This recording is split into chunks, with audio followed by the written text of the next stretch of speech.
Alright, let's do this. Adjust my camera. Alright, hello guys, and Curtin, you are in my way. Let's see if I can fix this. Okay. Hey guys, welcome to another braces update. It has now been 2 weeks since my 1-year anniversary, and how exciting is that? Actually, you know what? I forgot my cheek retractor again. Ugh, I can't never always remember to grab it, like when I get my notes in front of me and all my stuff, and then when I sit down I start my video and I'm like, yeah, I forgot it again. Okay, but anyways, I'll get it here in a second. I wanted to show you guys real quick that my back molar on the lower left side that was turning whenever I had the elastic on this side going from the first canine all the way back to my last molar there before you get to the wisdom. That molar there was turning because of all the pulled tension, obviously, as I've already addressed in my previous video, but I wanted to let you guys know that it has started to re-correct itself. So check these out so I can show you. I may just keep those out doing this video.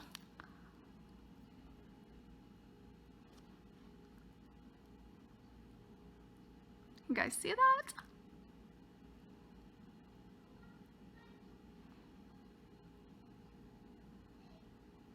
Still has a little ways to go, but Rome wasn't built in a day. So with time, that will get better, I'm certain. The fact that it is straightening back out to its correct position tells me I've got the room for it to go. Also, I wanted to talk on extractions. I read all of your comments on my last video. I did want to let you guys know that yes, my orthodontist did make it aware to me that extractions could be brought up later on in treatment. He gave me an estimate of being in braces 16 to 18 months, and I have been in braces now just a little over 12 months. So you know, midways, a little over midways being in, you know, ortho treatment, you know, it was brought up at my last appointment. And it was actually brought up one other appointment, but I think that was like a few months after I had my braces put on. He had actually given me the paperwork to go and like have a consult done to see like how the whole process is, you know, and look into the cost and everything. I never ended up going to that appointment. I didn't schedule an appointment to go because at that time I wanted to wait a little longer in, and he told me that, you know, I could. It was totally up to me. So I decided to wait. I didn't want to, you know, jump on the train. You know, I wanted to see how things were going with my braces and everything straightening out before I decided to go through with it. I've done things in the past where I've jumped the gun and I regretted it. So taking things slow, taking things smoothly, taking in all the information that I can get before I actually make my final decision on extractions. And the first week after I did my last update with you guys, I breathed, eat, and slept on that subject because I was like, you know, reading y'all's comments, and some of you, you know, agree with me that, you know, don't, you know, jump into having any teeth moved yet. Wait and see how things go. If I gotta stay in braces longer than 16 to 18 months, should I decide later on to get extractions, you know, I definitely have that option. I can be in braces up to 24 months. So didn't really want to jump on it so soon. Wanted to see how everything was straightening out, you know, give my teeth some time to move. But like I said, I did read you guys' comments, and, you know, I considered everything. So with that being said, I did a little bit of research, and from a current orthodontist whom has removed and done extractions, she's actually got a video here. I'll link it below in description so that you guys can check it out. It's actually some really educational, helpful information. Very, very informative. Basically what she was discussing is there are ways to get a straighter smile without having any flaring of the teeth or any like excessive overbite, like an overjet. I guess overjet is another term that they use for overbite. I've always known it as an overbite, but some people call it an overjet. I have not much of one, as you can see. I've got all my teeth, including wisdoms, and I am trying everything that I can to avoid extractions. I have had IPR done. Now this orthodontist in the video that I watched, she, is against it. She does not like IPR because, you're taking away, a little bit of the structure of the tooth. You're getting, closer into the enamel. So you want to be careful when doing that, which my orthodontist actually discussed with me. He did not want to do any more IPR. He's okay with doing a little bit, but he does not want to get too in depth with it because it really does take away the structure of the tooth and it gets close to the enamel, which can make your teeth really, really sensitive. I don't have any sensitivity within these top 4 or these bottom 2 where I had the IPR done. The IPR actually helped significantly to close up the black triangles that you will sometimes get when straightening your teeth out.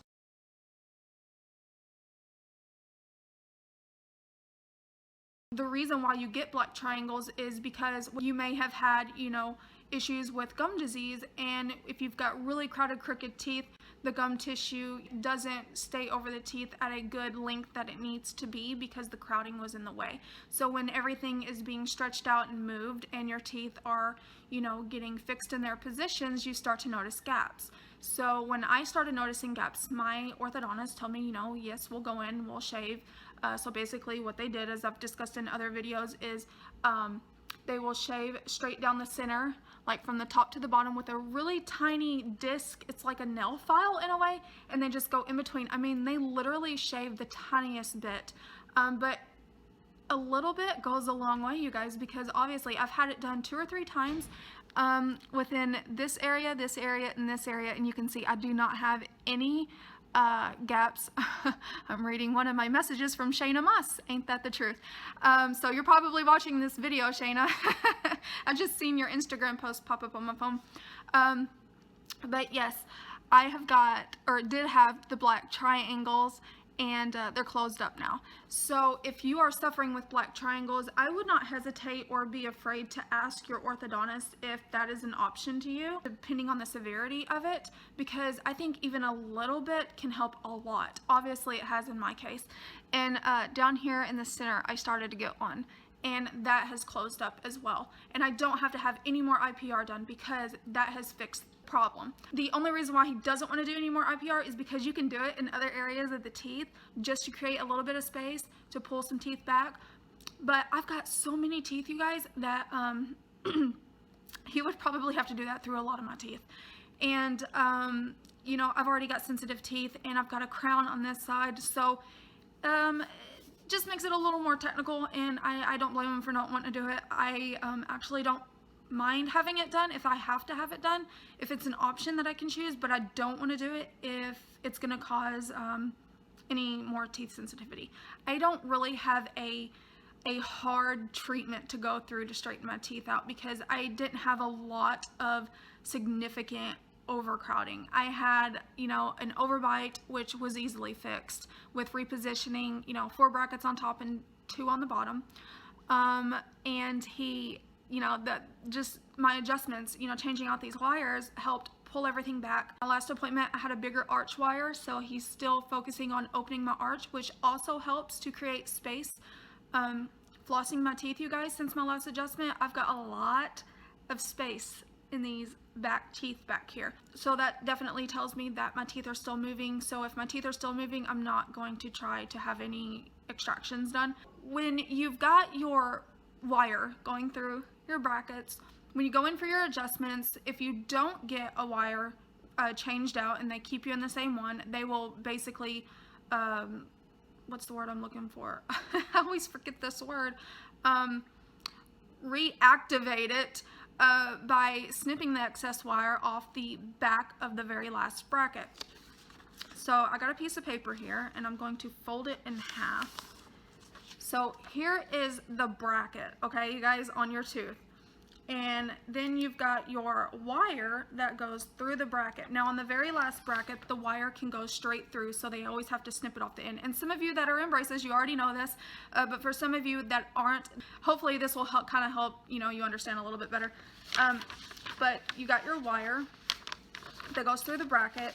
So my pin here is the wire. Usually you've got a little bit kind of off in the back, like you can actually feel it with your finger.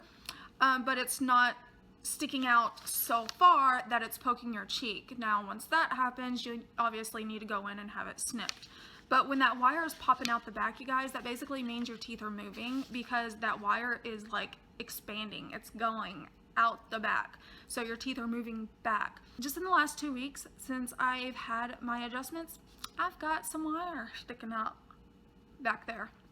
And it's longer than it was before. So my teeth are still moving. As your teeth, you know, move throughout the course of your treatment, that wire is slowly going to come out the back, and it's not going to come out a lot. Like I said though, if it does, you would know. You would have to go to the orthodontist and have it clipped. When I first went into treatment, I was in the same wire for like the first few months before they went up in the size of it, and I was still having excess wire. You know, they had to snip off in the back. I thought that was a really cool illustration that I could kind of show you guys to help you understand how the wire works. So as it stands, I'm going to go on ahead and stick with my plan and keep all of my teeth.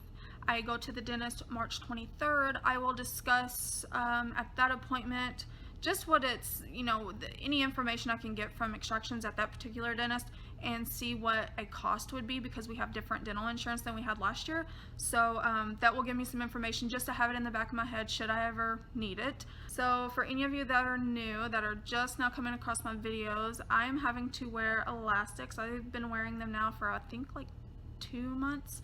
I wear both triangle on each side, so from the first canine down to the bottom first canine, and then the second one over on the bottom. So I can pretty much do this with my eyes closed because it's been like this for so long. I have been persistent with keeping them changed out from the time I wake up. I go in the bathroom. That's the first thing I do when I brush my teeth. I change those wires out, or the wires, elastics out. I want to keep that elasticity. I don't want to wear stretched out rubber bands, because doing so isn't really doing no adjustments for my teeth. So I keep them changed out roughly every 3 to 4 hours, versus before my last adjustment I was doing it like every 6. Keeping them changed out, my elastics are not popping and snapping on me nearly as much as they were before. This is how I have to wear them. Just like that. The reason behind me wearing the elastics is because everything is lined up where he wants it, and he wants to keep my bite the way it is. So while everything is still moving, he wants to keep the alignment of my backside teeth where they're at, because they're really, really good. And also because I had some gaps, like whenever I would bite down, like, let me show you guys an example. This isn't my real bite, but like when I would bite down, I had gaps. And now, look at this, you guys. It's so much better. But it's just this side that is really needing some more focus. I just noticed, since showing you guys, my molar, do you see that right there? That gap could be because I still got those blue dots there, the bite guards.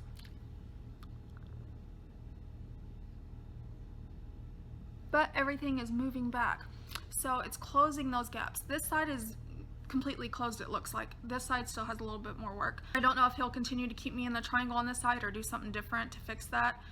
We'll see at my next adjustment, which my next adjustment is in April. I think it was April 4th. When I had my adjustment, he went up in the wire down here. That was my very first adjustment that I have not had any sensitivity or pain with a new wire being put in, and we went up in the wire. Actually, as soon as I got home, I was stopping by the pizza place, and because my husband ordered pizza, and he said, hey, on your way home, stop by and grab the pizza I ordered. So yeah, I did that, and I was like, well, I just had my adjustments. Normally I'll wait a little later to eat, you know, when I get my kids settled and stuff, but I ended up eating right away, and maybe that kind of helped. I don't know, because I knew I had my adjustment, and I knew later on my teeth were probably going to be bothering me, so I ate right away. But actually, believe it or not, my teeth didn't bother me at all. So maybe my teeth have just worked up to it. And is this just me, or does any of you out there that, you know, are in braces, do you have fear, or if you had your braces removed, Do you have a fear of like going in for dental work, like if you have to have a cavity filled or something, and like that causing, you know, like your teeth to shift?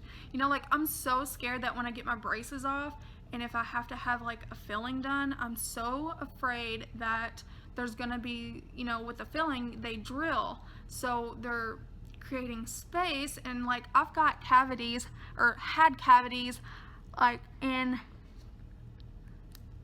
between the teeth, like here, and even on the top, and that was due to a lack of flossing. So please you guys floss.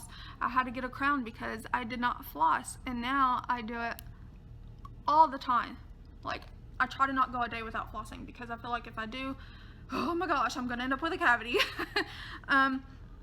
But like I have a fear that like when I get my braces off, just the amount of time you put into braces and the money, like something as simple as a dental visit, getting a cavity filled, and then going in and trying to put your retainers in, and then everything's like off because one tooth has a change to it. Like I don't know, that just worries me. Am I the only one? Toothpaste. Can we talk about toothpaste for a minute, you guys? As you could see in my thumbnail picture, is there ever just one toothpaste that will get it all done? Because really, I don't think there is. So I've been through so many different toothpastes, you guys, and yes, my teeth are really white, and I have to honestly give a lot of thanks to the Colgate Optic White toothpaste and the mouthwash, which I still use. I also use Listerine mouthwash every so often because it's more sensitive on my teeth. But the Colgate Optic White isn't, but it's probably because it doesn't have all that strong alcohol in it, which I probably need to kill all the bacteria and the germs. Which brings me to why I took such a silly picture for you guys. This was the toothpaste I have been using twice a day for years. I have not used any other toothpaste. And I got thinking, after my husband switched his toothpaste, and noticing that his toothpaste was the Colgate Sensitive. He was using Sensodyne, but he switched to Colgate, which targets the same thing. But this here, I couldn't help but to notice that there's 8 benefits in his one toothpaste. It helps with sensitivity, enamel, cavities, tartar, plaque, gums, freshens, and whitens. So it's a complete protection. This has a anti-sensitivity in it as well as an anti-cavity. You guys, this Colgate Optic White doesn't say anywhere on the tube that it will help with, you know, like gingivitis or cavities, plaque, tartar, none of that. It's specifically designed and formulated to whiten your teeth. It does have an anti-cavity in it, but I will say I looked at the ingredient percentage on the back, and my husband's has 0.24%. In other words, 0.14% of fluoride ion, which is the anti-cavity. And mine here, if I could show you guys, I would, but you know what, my tube is so smashed up. This one here has 0.76%, which is 0.13 of fluoride ion. So it's actually got less, it's got less of the fluoride ion, but it's got more of the sodium fluoride. So the only thing I can think of why I'm always getting cavities is because I'm not using a good enough toothpaste. I am starting to use this here. It's just a little sample.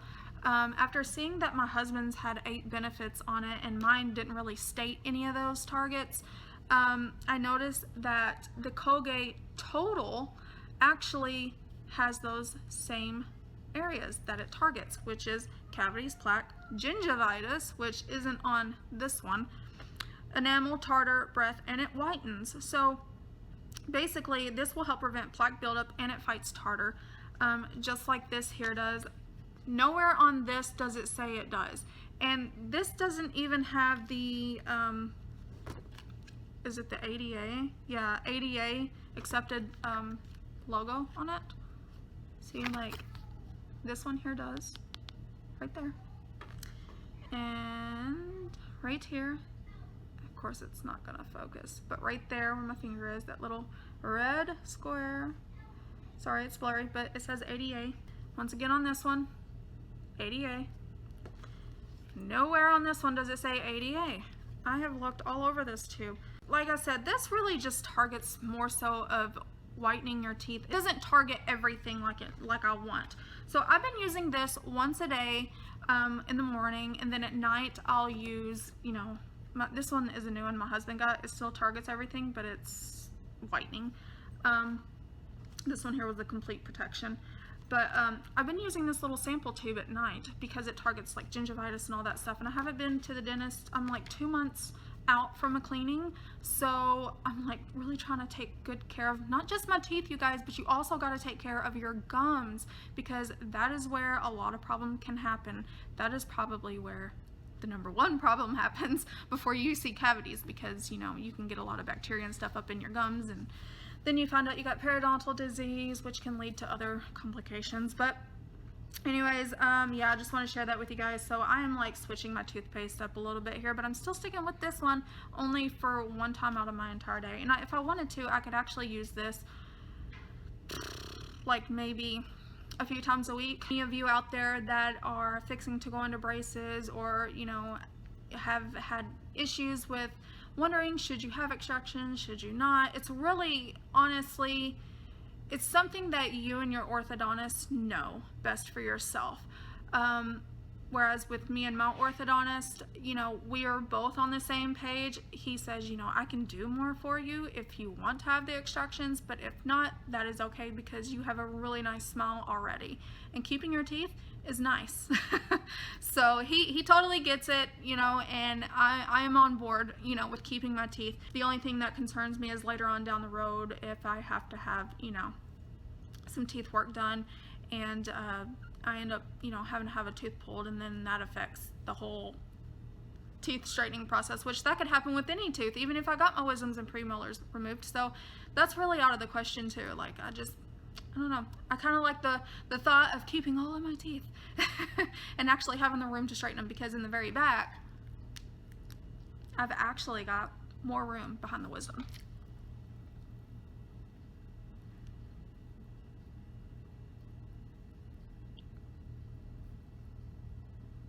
So I got a big mouth. Literally. I think it was my last dentist. They said if you actually ended up with a second set of wisdoms, you probably would have room for them, but they would cause you problems. But I've got room back there. I've still got room. So with that being said, extractions are on the fence. They're not like thrown in the trash, but as it stands, I feel comfortable with not having them done. Well, that wraps up this update, you guys. I hope you found this video a little helpful. If any of you have any questions or comments, you can post those below. If you are new to my channel or just coming across this video, make sure you click that red subscribe button so you can stay in the loop with my videos. I post a new update every 2 weeks. You can catch a video between a Wednesday and a Thursday. Sometimes a Tuesday if I feel like posting a little earlier. But I also do a fun product reviews, which I got an amazing product review and a giveaway coming up for you guys. So ladies, make sure you keep an eye out for that next video. I'll have that one posted after this one shortly. Make sure you click that little bell that will notify you every time I upload a video so you don't miss it. So if you want to find out when I post that giveaway, you will be notified on your device. Questions or comments, post them below. All the information will be in the description below this video, and I will talk to you guys here in 2 more weeks for my next update. Bye guys.